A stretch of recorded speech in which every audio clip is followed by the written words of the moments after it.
Exactly Shripad, ನೀವು ಕೂಡ ಹೇಳಿದ ಹಾಗೆ ಈಗ ಬೇರೆ ಒಂದೆರಡು ಮೂರು ಪ್ರಕರಣಗಳಿದೆ. ಅದರ ತೀರ್ಪನ್ನು ಕೊಟ್ಟು ನಂತರದಲ್ಲಿ ನಿಮ್ಮದು ಅಂತ ಹೇಳಿ ದರ್ಶನ್ ಅವರನ್ನು ಒಬ್ಬ ಸಾಮಾನ್ಯ ವ್ಯಕ್ತಿ ಅಂತೆಯೇ ದರ್ಶನ್ ಅವರನ್ನು ಕೂಡ ಕೂರಿಸಿರೋದು. ನಾವೀಗ ಸಿಟಿ ಸಿವಿಲ್ ಕೋರ್ಟ್ನ ಹೊರಭಾಗದಲ್ಲಿದ್ದೀವಿ. ಒಳಗೆ ನಾನು ಆಗಲೇ ಹೇಳ್ತಾ ಇದ್ದಾಗೆ ನನ್ನ ಕಲೀಗ ಮಾದೇಶ್ ಹಾಗೆ ನಾಗರಾಜ್ ಇಬ್ಬರು ಕೂಡ ಒಳಗಾಗ್ತಿರುವ ಪ್ರಕ್ರಿಯೆಗಳೇನು ನಿಮಗೆ ಗೊತ್ತಿರೋ ಹಾಗೆ ಕೋರ್ಟ್ನ ಒಳಗಡೆ ಮಾಧ್ಯಮಗಳ ಕ್ಯಾಮ್ರಾ ಆಗಲಿ ಅಥವಾ ಮೊಬೈಲ್ ಕ್ಯಾಮ್ರಾಗಳಾಗಲಿ ಆಪರೇಟ್ ಮಾಡೋ ಹಾಗಿಲ್ಲ.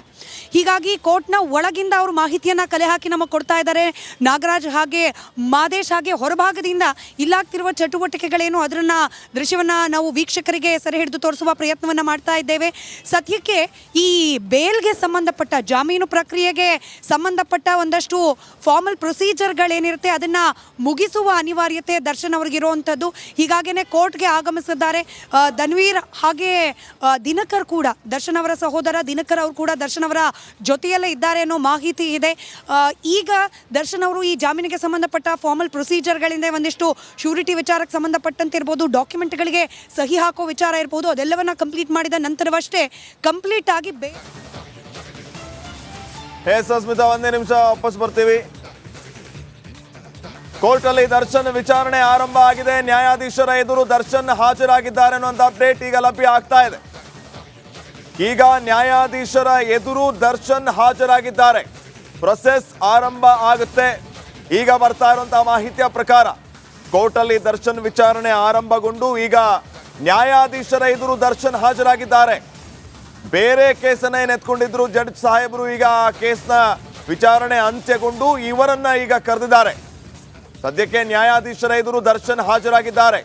ಆ ಬೇಲ್ ಪ್ರೊಸೆಸ್ ಯಾವ ರೀತಿ ಇರುತ್ತೆ ಅದನ್ನ ಅಂತ್ಯಗೊಳಿಸುವಂಥದ್ದು ಒಂದು ಕಡೆ ಆದರೆ, ಮತ್ತೊಂದು ಕಡೆ ಆ ಕೋರ್ಟ್ನ ಪ್ರೊಸೆಸ್ ಯಾವ ರೀತಿ ಇರುತ್ತೆ ಅದು ಕೂಡ ಅಲ್ಲಿ ಆಗಬೇಕಾಗಿದೆ. ಹೀಗಾಗಿ ದರ್ಶನ್ ನ್ಯಾಯಾಧೀಶರ ಎದುರು ಹಾಜರಾಗಿದ್ದಾರೆ. ಇದು ಈಗ ಬರ್ತಾ ಇರುವ ಅಪ್ಡೇಟ್.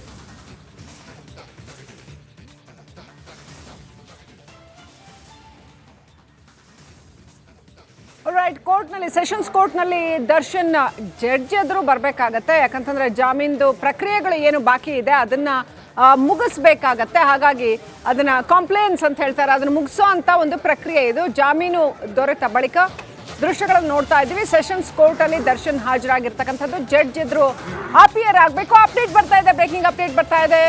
ಕೋರ್ಟ್ನಲ್ಲಿ ದರ್ಶನ್ ಪರ ವಕೀಲ ಸುನಿಲ್ ಇದ್ದಾರೆ. ಅವರು ಕಾಂಪ್ಲೇನ್ಸಸ್ ಏನಿದೆ ಅದನ್ನ ಮುಗಿಸ್ತಾ ಇದ್ದಾರೆ. ಕಟಕಟೆಯಲ್ಲಿ ಕೊಲೆ ಆರೋಪಿ ದರ್ಶನ್ ನಿಂತಿದ್ದಾರೆ.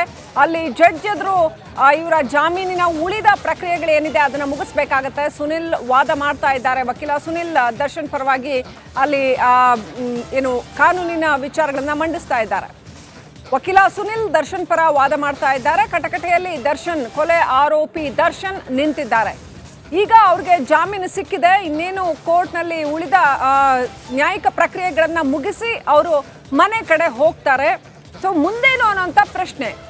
ಈಗ ಯಾಕೆ ಅವ್ರಿಗೆ ಜಾಮೀನು ಸಿಕ್ಕಿರ್ತಕ್ಕಂಥದ್ದು ಅದನ್ನು ಜಸ್ಟಿಫೈ ಮಾಡ್ತಾರೆ. ಜೊತೆಗೆ ಅದಕ್ಕೆ ಏನೇನು ಕಂಡೀಷನಲ್ ಬೇಲ್ ಕೊಟ್ಟಿರ್ತಕ್ಕಂಥದ್ದು ಅವರಿಗೆ. ಹಾಗಾಗಿ ಆ ಕಂಡೀಷನ್ಸ್ ಏನೇನಿದೆ ಅದನ್ನು ಫುಲ್ಫಿಲ್ ಮಾಡೋದಕ್ಕೆ ಏನೆಲ್ಲ ಅಗತ್ಯ ಇದೆ, ದಾಖಲೆಗಳನ್ನ ಕೊಡಬೇಕಾಗತ್ತೆ, ಏನೆಲ್ಲ ಏನು ಸೈನ್ ಮಾಡೋ ಅಂಥದ್ದು ಸಾಕಷ್ಟು ಇರುತ್ತೆ, ಪೇಪರ್ಸ್ ಪ್ರೊಸೀಡಿಂಗ್ಸ್ ಇರುತ್ತೆ, ಅದನ್ನೆಲ್ಲ ಮುಗಿಸ್ತಾರೆ. ಅದನ್ನು ಮುಗಿಸಿ ಆ ನಂತರ ವಾಪಸ್ ತೆರಳ್ತಾರೆ ದರ್ಶನ್. ಸೊ RR ನಗರ ಮನೆಗೆ ಹೋಗ್ತಾರಾ ಅಥವಾ ವಿಜಯಲಕ್ಷ್ಮಿ ವಾಸ ಇರ್ತಕ್ಕಂಥ ಅಪಾರ್ಟ್ಮೆಂಟ್ಗೆ ಹೋಗ್ತಾರಾ ಕಾದು ನೋಡಬೇಕಾಗಿದೆ. ಇನ್ನೇನು ಕೆಲವೇ ಕ್ಷಣಗಳಲ್ಲಿ, ಇದೇನು ಬಹಳ ದೊಡ್ಡ ಪ್ರಕ್ರಿಯೆ ಏನಲ್ಲ, ಒಂದು ಸ್ವಲ್ಪ ಹೊತ್ತಲ್ಲಿ ಈ ಕೋರ್ಟ್ ಪ್ರೊಸೀಡಿಂಗ್ಸ್ ಮುಗಿಯುತ್ತೆ. ಆನಂತರ ದರ್ಶನ್ ಅಲ್ಲಿಂದ ತೆರಳ್ತಾರೆ ಸೆಷನ್ಸ್ ಕೋರ್ಟಲ್ಲಿ. ಅಂದರೆ ಏನೇ ಆಗದಿದ್ರು ಈ ಜಾಮೀನಿನ ಪ್ರಕ್ರಿಯೆಗಳು ವಾಪಸ್ ಅವರು ಲೋಯರ್ ಕೋರ್ಟ್ಗೆ ಬರಲೇಬೇಕಾಗುತ್ತೆ. ಹೈಕೋರ್ಟ್ನಲ್ಲಿ ಜಾಮೀನು ಮಂಜೂರಾದರೂ ಕೂಡ ಸೆಷನ್ಸ್ ಕೋರ್ಟ್ಗೆ ಬಂದೇನೆ ಅಲ್ಲಿ ಪ್ರೊಸೀಜರ್ಸ್ ಮುಗಿಬೇಕಾಗತ್ತೆ. ಆ ಪ್ರೊಸೀಜರ್ಸ್ನೆಲ್ಲ ಮುಗಿಸ್ಕೊಂಡು ಅಲ್ಲಿಂದ ಅವರು ಮನೆಗೆ ತೆರಳ್ತಾರೆ. ಆರಾಮಾಗಿ ಇವತ್ತು BGS ಆಸ್ಪತ್ರೆಯಿಂದ 45 ದಿನಗಳ ನಂತರ ದರ್ಶನ್ ಏನು ರಿಲೀಸ್ ಆಗಿ ಡಿಸ್ಚಾರ್ಜ್ ಆಗಿ ಬಂದಿದ್ದಾರೆ. ಆರಾಮಾಗಿ ಅವರು ಹೆಲ್ದಿಯಾಗಿರೋದನ್ನ ನೋಡ್ತಾ ಇದ್ದೀವಿ, ಫಿಟ್ ಅಂಡ್ ಫೈನ್ ಆಗಿರೋದನ್ನ ನೋಡ್ತಾ ಇದ್ದೀವಿ. ತಾನೇ ಆರಾಮಾಗಿ ನಡೆದಾಡ್ಕೊಂಡು ಓಡಾಡ್ಕೊಂಡು ಇದ್ದಾರೆ. ಸೊ ಇಲ್ಲಿ ಮತ್ತೆ ಪ್ರಶ್ನೆ ಬರುತ್ತೆ, ಹಾಗಾದ್ರೆ ಆಪರೇಷನ್ ಕತೆ ಏನು? ಇಂಟ್ರಿಮ್ ಬೇಲ್ಗೆ ಆಪರೇಷನ್ ಆಗಲೇಬೇಕು ಅಂತ ಅಷ್ಟೆಲ್ಲ ಹೇಳಿ ಜಾಮೀನು ಪ್ರಕ್ರಿಯೆ ಬಳಿಕ ಮನೆಗೆ ದರ್ಶನ್ ತೆರಳುತ್ತಾರೆ ಅನ್ನುವಂತಹ ಅಪ್ಡೇಟ್ ಲಭ್ಯ ಆಗ್ತಾ ಇದೆ. ಬೇಲ್ ಪ್ರಕ್ರಿಯೆ ಅಂತ್ಯ, ಡಿಸ್ಚಾರ್ಜ್ ಕೂಡ ಅಂತ್ಯ. ನೆಕ್ಸ್ಟ್ ಏನು? ಸೀದಾ ವಿಜಯಲಕ್ಷ್ಮಿ ಮನೆಗೆ ಆರೋಪಿ ದರ್ಶನ್.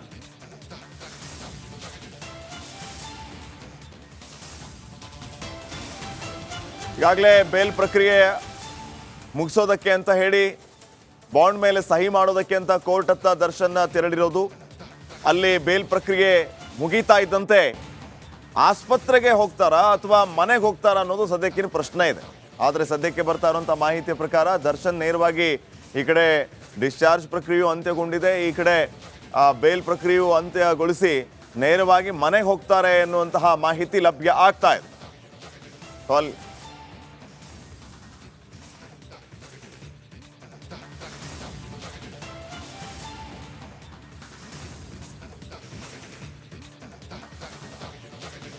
ಈ ಬಗ್ಗೆ ಇನ್ನಷ್ಟು ಮಾಹಿತಿಯನ್ನ ಕೊಡ್ತಾರೆ ಕೊಲೀಗ್ ಸ್ಮಿತಾ. ಈಗ ಸೆಷನ್ಸ್ ಕೋರ್ಟ್ನಿಂದ ನೇರ ಸಂಪರ್ಕದಲ್ಲಿ ಜಾಯ್ನ್ ಆಗ್ತಾ ಇದ್ದಾರೆ. ಸ್ಮಿತಾ, ಗಮನಿಸ್ತಾ ಇದ್ದೀವಿ ಈಗಾಗಲೇ ಪ್ರಕ್ರಿಯೆ ಮುಗಿಸ್ತಾ ಇದ್ದಾರೆ ಅನ್ನುವಂಥದ್ದು, ಬೇಲ್ ಪ್ರಕ್ರಿಯೆ ಏನು ಅಪ್ಡೇಟ್ ಸಿಗ್ತಾ ಇದೆ?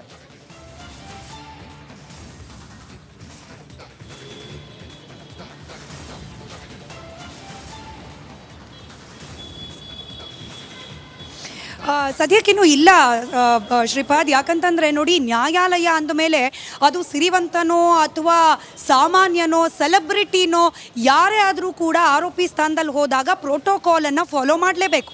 57ನೇ CCH ನ್ಯಾಯಾಲಯಕ್ಕೆ ದರ್ಶನ್ ಏನೋ ಬಂದರು.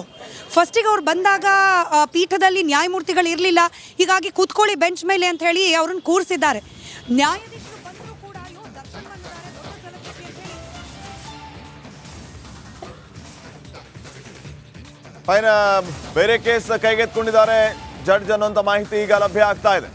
ಬೇರೆ ಕೇಸ್ ವಿಚಾರಣೆ ಮುಗಿಯೋವರೆಗೂ ಕಾಯಬೇಕಾಗತ್ತೆ. ಕೋರ್ಟಲ್ಲೇ ಕೊಲೆ ಆರೋಪಿ ದರ್ಶನ್ ಈಗ ಕಾಯ್ತಾ ಇದ್ದಾರೆ. ಕೋರ್ಟಲ್ಲಿ ಜಡ್ಜ್ಗಾಗಿ ದರ್ಶನ್ ಕಾಯುತ್ತಿರೋದು. ಬೇರೆ ಕೇಸನ್ನ ನ್ಯಾಯಾಧೀಶರು ಕೈಗೆತ್ಕೊಂಡಿದ್ದಾರೆ. ಬೇರೆ ಕೇಸ್ ವಿಚಾರಣೆ ಮುಗಿಯೋವರೆಗೆ ಅಲ್ಲಿ ಇರಬೇಕು. ಸೊ ಬೇರೆ ಕೇಸ್ ಮುಗಿಯೋವರೆಗೂ ಇರಿ ಅಂತ ಸೂಚನೆಯನ್ನ ಕೊಟ್ಟಿದ್ದಾರಂತೆ. ಸೊ ಸದ್ಯಕ್ಕೆ ಕೋರ್ಟಲ್ಲಿ ದರ್ಶನ್ ಕಾಯುತ್ತಿರೋದು. ಕೋರ್ಟಲ್ಲಿ ಜಡ್ಜ್ಗಾಗಿ ದರ್ಶನ್ ಕಾಯ್ತಾ ಇದ್ದಾರೆ. ಬೇರೆ ಕೇಸ್ ಪ್ರೊಸೆಸ್ ನಡೀತಾ ಇದೆ, ಅದು ಮುಗೀತಾ ಇದ್ದಂಗೆ ಇವರು ಪ್ರೊಸೆಸ್ ಅನ್ನ ಆರಂಭಿಸ್ತಾರೆ. ಎಸ್ ಸ್ಮಿತಾ, ತಾವು ಮಾಹಿತಿಯನ್ನ ನೀಡ್ತಾ ಇದ್ರಿ, ಓವರ್ ಟು ಯು.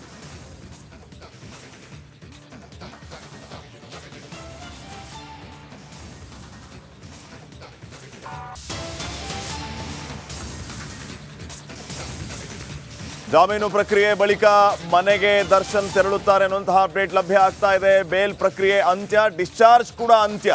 ನೆಕ್ಸ್ಟ್ ಏನು? ಸೀದಾ ವಿಜಯಲಕ್ಷ್ಮಿ ಮನೆಗೆ ಆರೋಪಿ ದರ್ಶನ್.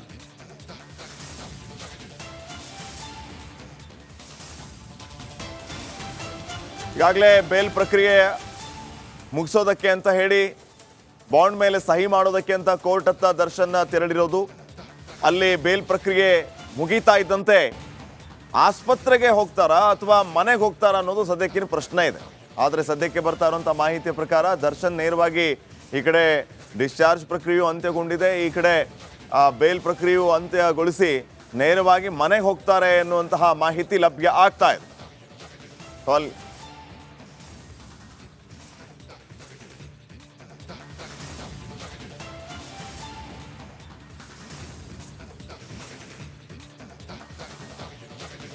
ಈ ಬಗ್ಗೆ ಇನ್ನಷ್ಟು ಮಾಹಿತಿಯನ್ನ ಕೊಡ್ತಾರೆ ಕೊಲೀಗ್ ಸ್ಮಿತಾ. ಈಗ ಸೆಷನ್ಸ್ ಕೋರ್ಟ್ನಿಂದ ನೇರ ಸಂಪರ್ಕದಲ್ಲಿ ಜಾಯ್ನ್ ಆಗ್ತಾ ಇದ್ದಾರೆ. ಸ್ಮಿತಾ, ಗಮನಿಸ್ತಾ ಇದ್ದೀವಿ ಈಗಾಗಲೇ ಪ್ರಕ್ರಿಯೆ ಮುಗಿಸ್ತಾ ಇದ್ದಾರೆ ಅನ್ನುವಂಥದ್ದು, ಬೇಲ್ ಪ್ರಕ್ರಿಯೆ ಏನು ಅಪ್ಡೇಟ್ ಸಿಗ್ತಾ ಇದೆ?